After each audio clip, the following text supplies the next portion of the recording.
ఒకసారి టీచర్స్ని చూస్తే నాకు చాలా బాధ వేస్తుంది. ఇంట్లో ఇద్దరు పిల్లలు ఉంటే తల్లిదండ్రులు మా ఇంట్లో చూస్తున్నాను కదా, పిల్లల్ని స్కూల్కి పంపించేస్తే కొంచెంసేపు మాకు ఇంట్లో ఫ్రెష్గా కూర్చోవచ్చని చెప్పి తల్లిదండ్రులు అనుకుంటూ ఉంటారు. అలాంటి ప్రతి తల్లిదండ్రులు వదిలేసిన బిడ్డని టీచర్ చూసుకోవాలంటే టీచర్కి వెళ్ళాలి. వాళ్ళ ఇంట్లో బిడ్డల్ని అక్కడ వదిలేసి ఇక్కడ కూర్చొని వీళ్ళ అరుపులు, వీళ్ళ కేకలు, ఒక్కళ్ళు కాదు ఇద్దరు కాదు, కనీసం క్లాస్ రూమ్కు 30 మంది ఎంతోమంది ఉంటారు. వీళ్ళందరూ అరుపులు కేకలు పట్టించుకోవాలి, అలసిపోతారు. వాళ్ళు ఇంటికి వెళ్ళి వంట వార్పు చేసుకోవాలి, వాళ్ళు ఇంటికి వెళ్ళి అన్ని పనులు చూసుకోవాలి.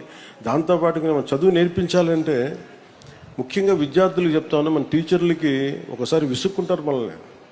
అవసరమైతే ఒక చిన్న విసుగ్గా ఒక చిన్న దెబ్బ వేస్తారు.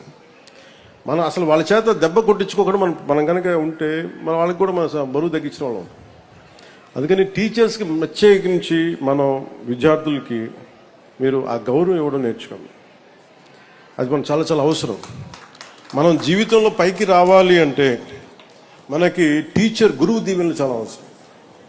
అలాంటి గురువు దీవెనల్ని మీరందరూ నిండుగా పొందాలని మనస్ఫూర్తిగా కోరుకుంటున్నాను.